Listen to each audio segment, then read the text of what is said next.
Hi, everyone, and welcome back to the Life Vision Lab podcast, where we explore what it really means to move from chaos to clarity and live a life that feels deeply aligned. Thank you for tuning in, for showing up for yourself, and for being part of this growing community that's all about living with purpose, peace, and personal power.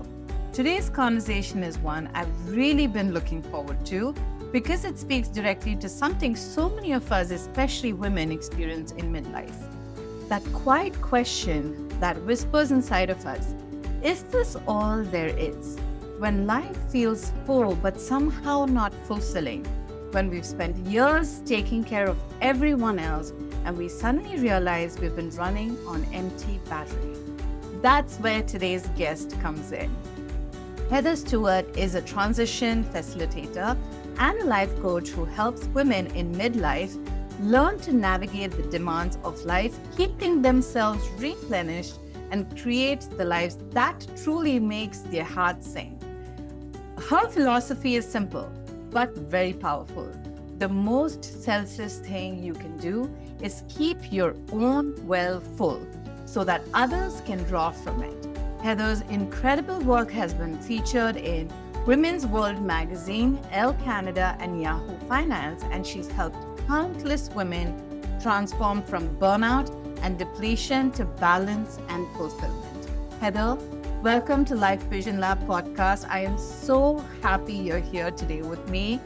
And Heather, I'd love to start by hearing your story. What led you to do this work, helping women in midlife and renewal and rediscover that joy that so many of us forget is possible?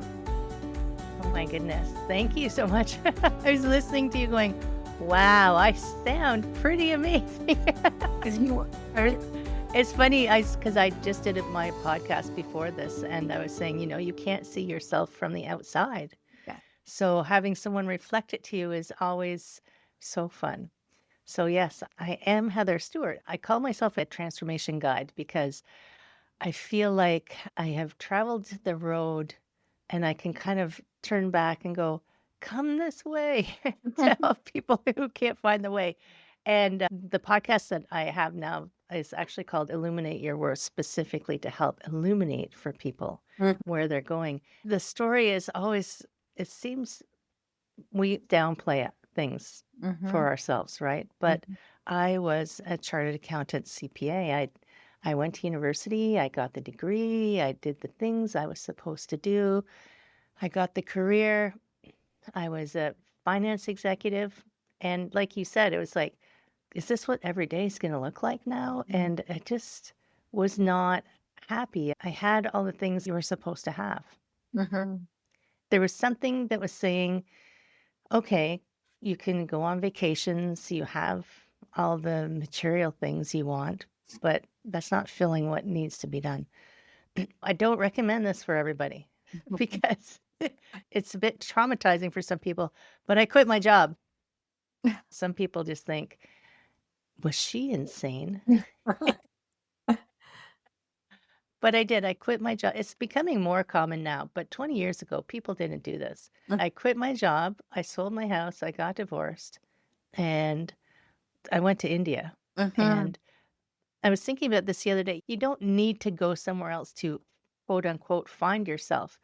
I needed to take myself away from the regular everyday that I had entrenched myself in. That was a good way for me to remove myself. I was there for 3 months. Some people can just take themselves somewhere in their same city and they can separate themselves. I needed to get away. Yeah. And when I came back, I had more clarity. It's interesting. You think that you've reached this, aha, I've got it. And you keep going and you do it, and then you have another one and you have another one. It's never done. I feel like it's never done. So I opened my own yoga studio. I've now been teaching yoga for over 20 years. I was a massage therapist. I went back to school for 2 years. It was quite intense, actually, more intense than becoming an accountant. I was treating clients. I was a personal trainer. I'm like, I'm going to help people be well. But that was all physical. Then I was helping some young massage therapists and a yoga teacher who had her own studio with their businesses. I'm like, I need to help people with business because I had the business background. I could see where they were struggling. Right. And I wanted these health and wellness people to be successful. I didn't want them to always be living paycheck to paycheck.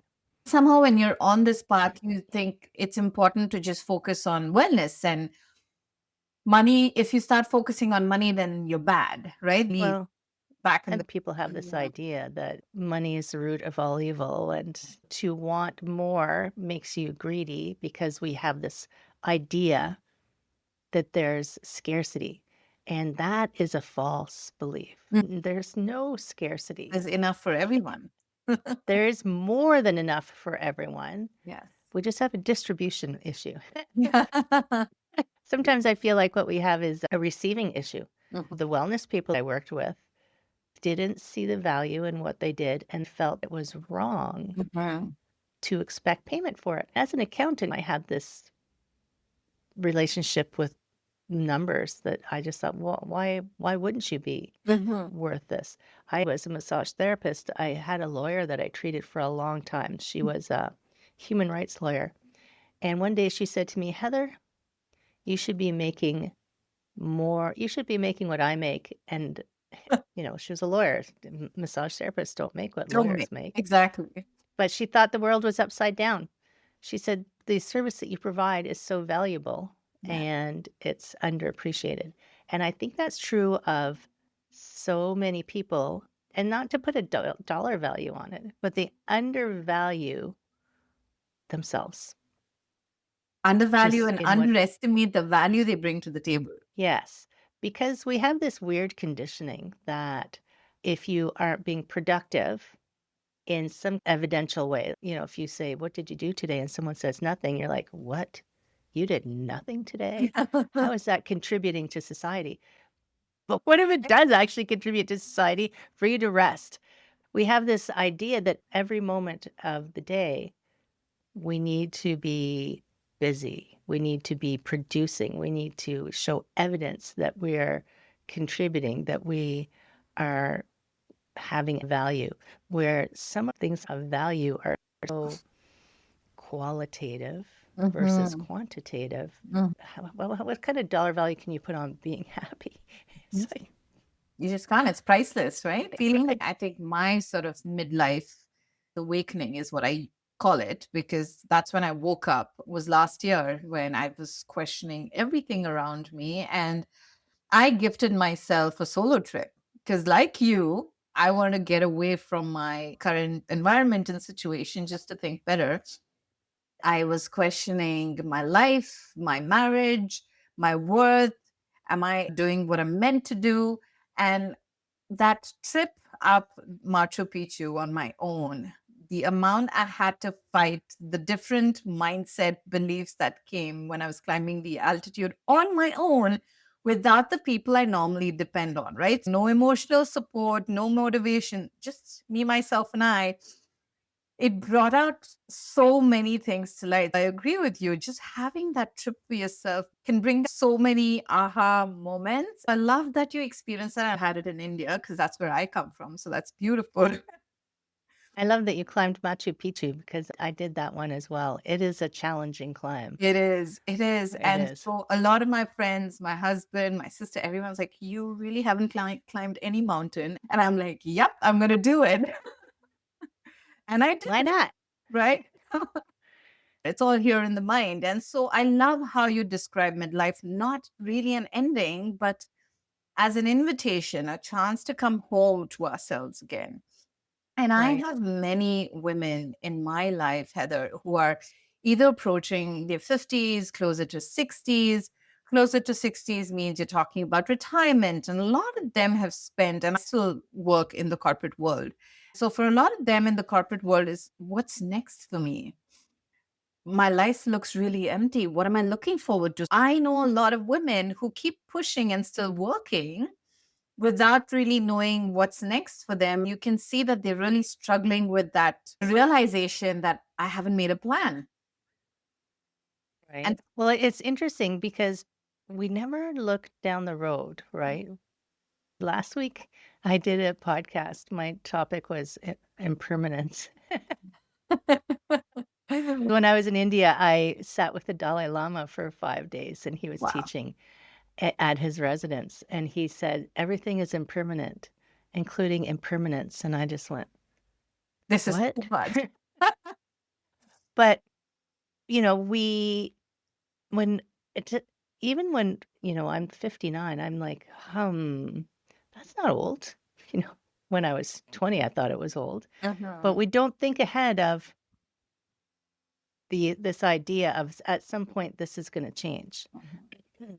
People who like, I know women who their whole life was defined by raising their children and working, and then their children are gone, and they're in that disruptive, like, "I didn't think this was gonna end. This was, like, just how life was." And when you get to an end of a job, it's like, "Well, I didn't think about what I was outside of my job." Mhm. And it's not that you have to plan, you can just be, but who are you? How do you define yourself? Do you define yourself as your work? Do you define yourself as your children? Well, that's not really defining yourself. No, That's just no, saying that's just something that one you part of your life. because you are a rich and unique individual with gifts and a purpose Yes. that maybe your whole life up to when I made my radical moves was just preparation. It's like I Mhm. was in school for my life. Then when I hit that phase, it's like, okay, you've learned enough lessons. Now it's time to get to work. Right. So it's a bit disruptive. Mhm. I will own that. It's disruptive. But at the same time, if a little bit of disruption, even a lot of disruption, means that once you go through it, you're so much happier and your gift is allowed to express itself, then it was impermanent anyway. Disruption passes, this passes, that passes. Yes. Just take your lessons as you move through it I love and that. And carry on. and so many women reach midlife feeling pulled in different directions, right? Caring for kids, partners, aging parents, demanding careers. And then when it almost comes to that end where kids go away and at some point parents pass away, you're like, what's left in my life? How do you help them bring them back to themselves? In all that giving, they often lose touch with themselves. Why do you think it's so common for women to feel guilty about prioritizing their own needs? Well, if you think about the role that women have always played, it's Mhm. the caregiver, right? And the expectations. So this is what I will say to younger women that I talk to. You teach people where your value is. Mhm. If you always put everyone else above you, then they are always going to put themselves above you. You are teaching your children that they're more important than you are. And you're Mhm. also teaching your children to do the same thing, Right. right? And you're teaching your partner that they are more important than you are. Women always put themselves last when you talk about order of priorities. It's been taught to us as Mm. babies. As babies, we thought we were the most important. I'm hungry, feed me. I'm dirty, change me. Pay attention to me. But we are taught, especially as women, that our role is to make sure everybody else is okay. Yes. And and we don't matter. Right. We are here to make sure everybody else is okay. And if you look at it from that perspective, would you ever tell your daughter that? Mhm. So why do you do that to yourself? I know. Why are you teaching your daughter by example? And I love that you raised that, Heather, growing up. I remember as little as probably I was 10 years old, you need to learn how to do the laundry. You need to know how to keep the kitchen clean. You need to know how to cook. Because when you get married, you're going to get hungry. No one's going to be able to support you in the house. You have to learn all of this on your own. And then when you You get have to take married, care of your husband. exactly. And then when you get married, don't fuss around. They might say things that upset you, but that's okay. Remember, you're the glue that holds the family together. And then I think last year was that tower moment for me when I questioned everything and I challenged everything. And Heather, my husband's amazing. He's still with me, but he realized that I was having that transformational moment. And of course, he's Indian. He's also been conditioned with a lot of this growing up. Oh, Both of yeah. us then put in the effort to say, okay, let's just expand our containers to have space for each other and reimagine and relive and sort of invent ourselves. But it wouldn't have happened if I wouldn't have challenged it, because there was this quiet Right. conditioning that kept us going, and it worked really well for him, right? Why not? Like you said, if you always prioritize your child, your friends, your husband, your parents, they're going to love it. So I think I love that you raised that point, because a lot of people need to hear this to say it's not wrong to question and ask people to give you space to be the priority, right? Imagine if you hadn't questioned it, or if there's people who are living that, taking care of everyone, and you are the glue. That's a lot of pressure. Mm-hmm. Who supports you? Mm-hmm. Because what happens when mom gets sick? The whole family goes to hell, right? Yes. Like, s- dad's ordering pizza and the house is a mess Mm-hmm. because they don't know what to do. Think of that if you took that to a business. If the CEO got sick, does the whole business stop? No. So why does a whole family unit stop if mom gets sick? That indicates there's not a partnership. It's not like one is more important than the other, although you are the most important person in your life because you are the only person who's with you your whole life. Yeah. Even on the airplane, you put on your oxygen mask first. You take care of yourself first so you can take care of other people. But Yes. in a family unit, if there's partnership, where, I'll take care of this if you take care of that.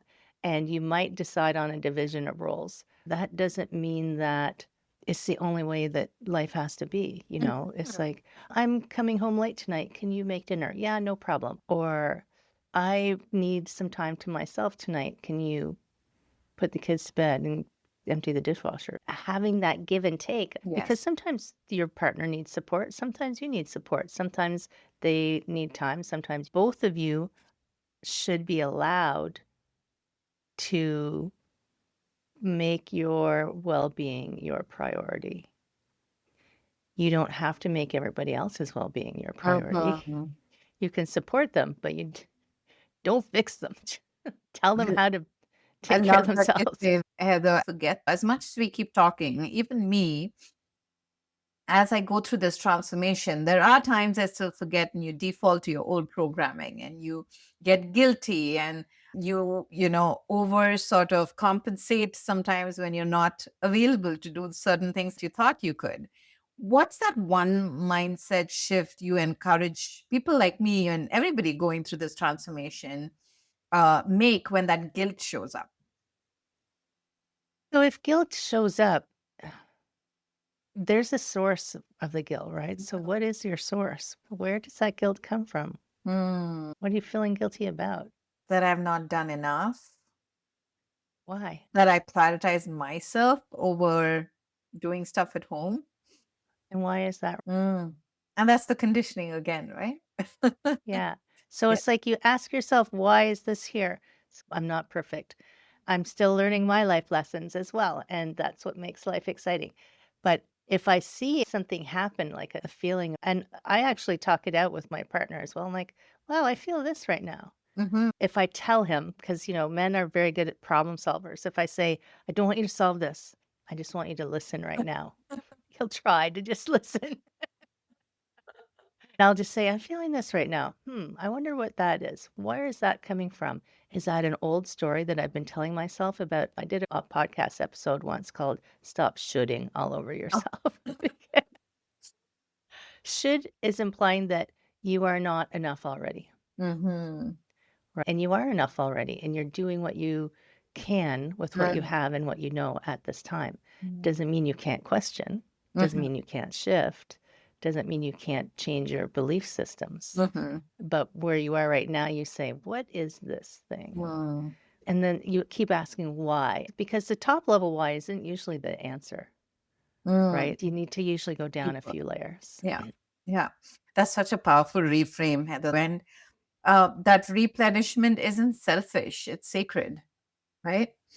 If you let yourself burn out, like we just said, when mom's sick, Or if you can't leave your job for 2 days because you're sick, if everything falls apart when you step away or you think it's going to fall apart, sometimes it's just your belief that it is, the universe might do it for you. I had a stroke in 2021, and I was in the hospital for 4 days, actually. 3 days were in ER because I couldn't get in bed in the hospital, but I had to stop everything.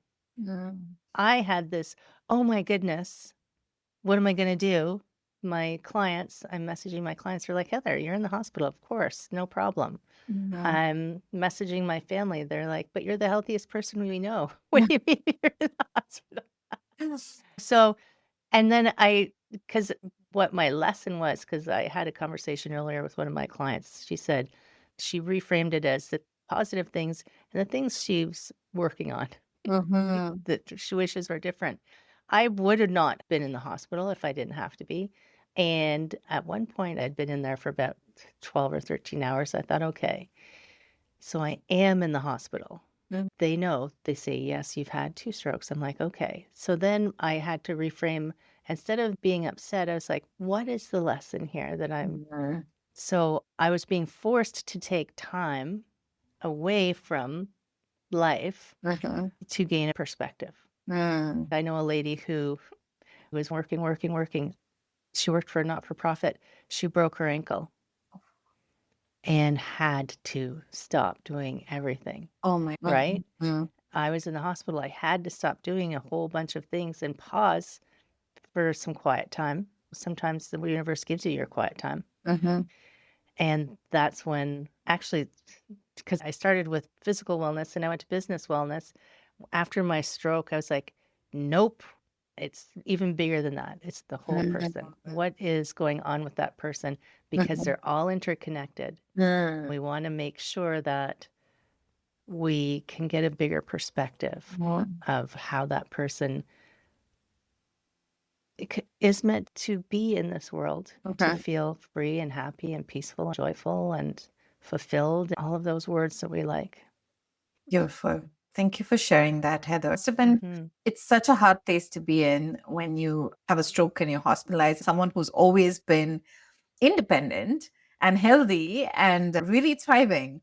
Think about like heart attacks are people's wake up call that they need to take care of their health. And we often think of these physical things as a signal to take care of our physical health. Our bodies are our vehicles. When we're not taking our self care, Mhm. it's going to show up as a physical thing, but it can show up as a mental thing too. It Mhm. can show up as emotional incontinence. Mhm.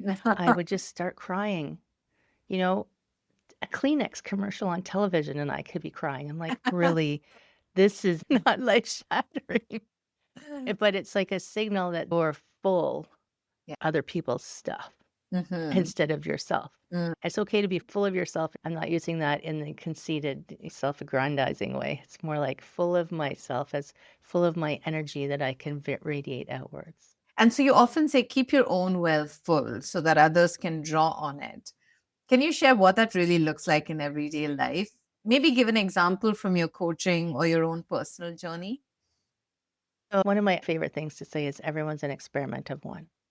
So what works for one person, I always say, "Try it and see if it Mhm. works." Mhm. Clients would come to me with these things. I'm like, "I'll try it. Mhm. I'll see what happens. You Mhm. try it too." I have a morning meditation practice every single morning before anybody is up, before anything's going on. Mhm. I get up, have a cup of tea, and sit on my meditation cushion. Depending on my day, sometimes it's 10 minutes, Mhm. but I like to have a half an hour at least. I give myself the grace that sometimes there's other things happening, other influencing factors. And I also make sure I get enough sleep. Mm. Sleep is so valuable. So Mhm. for me, self-care isn't going to get a mani-pedi. It's not going to the spa day, although I do like those things. But it's practices that I have found that make me feel peaceful, Yeah. right? And it's simple, as you said, as waking up intentionally, meditating, and sleeping enough. So many of us are deprived of sleep.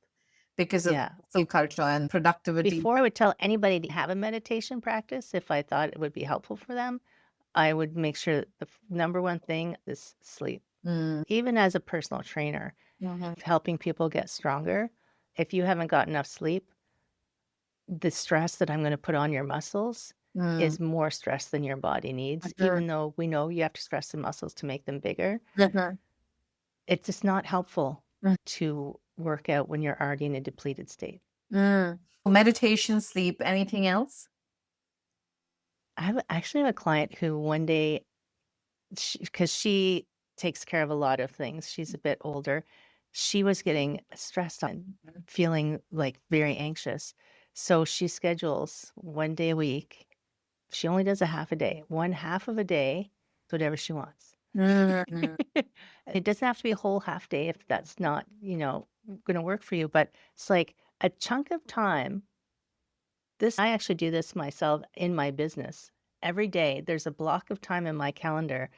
It says CEO time, but really it's just time for me to do nothing, yes. right? I'm not having meetings. I'm not Mhm. clearing emails. I'm not going to do anything. I might sit on my balcony and Just look look out. at the trees, And that's right? so powerful. But it's allowing yourself the space to do nothing Mhm. and fitting it into your day. So people will say, well, meditating is doing nothing. Not really. Yeah. It's not. Yeah. Meditating is active. Doing nothing is still active. So when people say, well, I don't know what to do, I ask people to daydream. Yeah. So your self-care routine could be as simple as set a timer if you need to, stare out the window Mhm. and daydream, Mhm. because that doesn't take any instructions. I We know love how to daydream. I love Daydreaming is such a powerful tool. yes. And you need to be a little delusional to manifest some big things in life. Yeah, I agree with exactly. you. I love that because so often we think rest, stillness is indulgence or lazy, right? We just come up with these labels, but you're reminding us that it's actually what keeps everything else sustainable. Yeah.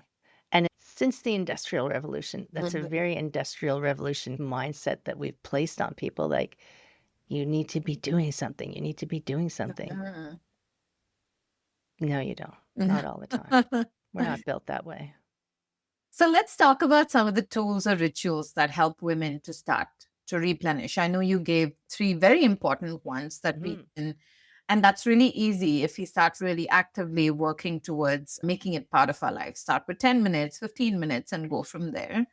But if someone listening right now is feeling completely drained, where should they begin? Because I've been at points in life, Heather, if you would have said this to me, like do nothing, meditate, sleep, she doesn't know what's going on in my life, but I can't do any of those. So, what would you Right. say people who experience that, where should they begin? So you need to find, and maybe you need someone to help you do it, a step back Mm-hmm. to get a view of, because there's probably some stuff in your life that's actually good. Mm. There's probably things that are working. There's probably one, maybe two things that are causing this drain, and we Mhm, need to figure out where it is. mhm, I do these aligned activation conversations where I'm just asking a series of questions mhm, and we go through it. I actually did one recently where she thought that all of her stress was coming from one part of her life. mhm, But we realized there was this pattern and it was coming from somewhere else. But mm. this is where the symptom was. Mhm, So it's like stepping back from your life. And maybe you just need to take 2 minutes and mhm, write down mhm, these are the things that are not working right now. mhm. Like you've got somewhere inside of you, you know what's not working. So you can just say, none of it's working, and just throw your hands up. But that's not going to help you move out of it. You So, can have a temper tantrum. I'm down with emotional expression. mhm. Have do it. And then sit down Have a and say, brain dump. what's not working Right. and what is working? Mhm. And say, okay, so these things are working. Then you look at the things that aren't working and say, what is it in there? Having someone to talk to is so helpful because they ask questions that you haven't thought of. So say you're frustrated and tired at work. which is a common thing. It's like, do you like your work? Mm-hmm. Do you enjoy your work? Mm-hmm. Is it a specific project? Is it a person? Is it a situation? Maybe it is the work itself. Maybe it's the environment. I had a client who came to me because she had gained a lot of weight. Mm-hmm. When I went through this process with her, it wasn't her weight that was the problem, it was her job. Mm-hmm. She loved her work, but the place she was working didn't value her. And so she was feeling undervalued and overworked and always trying to prove Mm-hmm. that she was valuable. And she was working a lot and not taking care of herself. Mm-hmm. So she gained weight. She thought her problem was weight gain. Need something So deeper. I worked with her to find a job with a company that loves her, Mm-hmm. and then everything took care of itself, right? Mm-hmm. So Mm-hmm. sometimes if you can step out of everything, write down, recognize the things that are working well, Mm-hmm. look at the things that aren't working well and figure out, why isn't that working? Mm-hmm. What about that isn't working? What about that is causing me stress and overwhelm? Is there someone who can help me? Mm-hmm. Because we as women think we have to do it all ourselves. Mm-hmm. No, you don't. You don't have to do it all yourself. It's not a quick fix. It's a realigning of your life to serve you. It's not a destination. We have this weird society where we stand in front of microwaves and yell because they're too slow. What is your big rush? You know what the finish line is, right? And I love that. It's so doable what you're saying. Like, even today, someone listening can go and just open a book and start writing down what is it that's draining them and what is it that's really working well in their lives. Not You don't have about, to show anybody. right. And it's not about overhauling your life overnight, but making small intentional choices that add up. It's also not about judging, Mhm. like not giving yourself a hard time that this is here now. Maybe there's an important reason that you're in this situation right now, Mhm. that there's a lesson for you in this. Mhm. So be open to that. But don't give yourself a hard time. Just say, okay, I don't want this right now. Let's change it. I love that. And so when women begin to truly put themselves first, what shifts do you see in their relationships, their sense of purpose, and the way they move through life? I want to hear from you. Right. Think about self-respect, right? Mhm. I value myself. Some people, I'm going to be honest, are not going to be liking that too much. Mhm. You know, they may choose to depart because they're not getting what they used to get from you, but also because when you change something, that asks them to look at themselves. Not everybody's ready to do that. Mm. Be okay that your relationships are going to shift. Trust that the relationships that stay are going to be amazing Mhm. because you respect yourself, they respect you, you respect them. You Mm. support each other. It's a community of support that you end Mhm. up with, right? When you respect yourself, your colleagues respect you. Everything is so intertwined. When you respect and take care of yourself, you feel physically better because you are taking better care of yourself. You will feel taller Mhm. because you will carry yourself as a valuable human being. Everyone is valuable, and life has more joy in it. You attract what you put out. I like to radiate confidence, joy, acceptance, and love, and that's what comes back to me. Mm. It's funny because today's podcast that I just recorded was you can only see what you can see.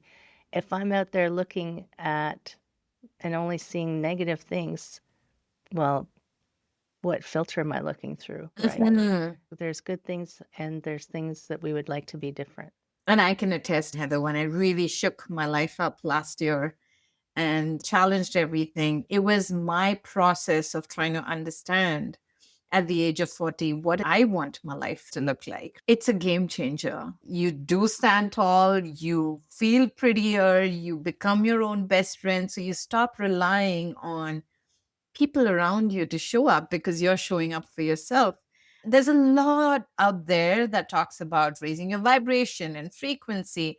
My intention with this podcast, Heather, is to make it real, to make it doable, because not everybody understands what do you mean raise frequency, and they get into this toxic positivity sort of cycle. Yeah. So I love that you're saying have a temper tantrum, have a temper tantrum. We need to be okay with those big emotions that come out of us, because from there you need to sit down and say, okay, what's next for me? Emotions are information. Yes. They're not bad, they're not good, they're information on what's happening. So Mhm. if you're mad, ooh, that's interesting. There must be something that's not the way I want it to be. Mhm. And you deeply care about something, and it's not the way you Yeah. want it to be, right? And so we get lost in just the surface and we don't go deeper. And I think that you really highlight that point. And so, for someone who's maybe listening right now and thinking, is it too late for me? What would you want her to know? No, it's never too late. I have clients in their 70s. I heard about a woman who passed away recently, and she became a fashion model in her Mhm. 90s. Wow. Yeah. And she wrote a book in her 90s. She was just living her life and her truth, and then suddenly someone went, "We want you to be our model." She's like, "Yeah, okay, no problem." When is it too late? When you transition. But Yes. even then, you can come and have a do-over. Don't wait. I love that. And that's such a healing reminder that it's never too late. And thank you for giving that example. It's never too late to choose yourself. Heather, this has been such a nourishing conversation. You've given us all the permission to slow down, refill our well, and remember that we can't pour from an empty cup. Where can listeners find you and learn more about your work? So you can it's easy, heatherstewart.coach is my website, Mhm. and if you are, interested in the alignment activation, that's not on the website. You have to send me an email, info@heatherstewart.coach. And I'll drop it, all the details in the description box below. Mhm. So for the viewers, it's going to be easier to reach out to you. Much for You. joining me today and for the beautiful work you're doing in the world. And to everyone listening, if this episode touched your heart, please share it with another woman who gives so much of herself to everybody. Because every time one of us chooses replenishment over burnout, that ripple of compassion expands far beyond us. Until next time, take a deep breath, refill your well, and remember the most selfless thing you can do is take care of yourself. You. Thank you.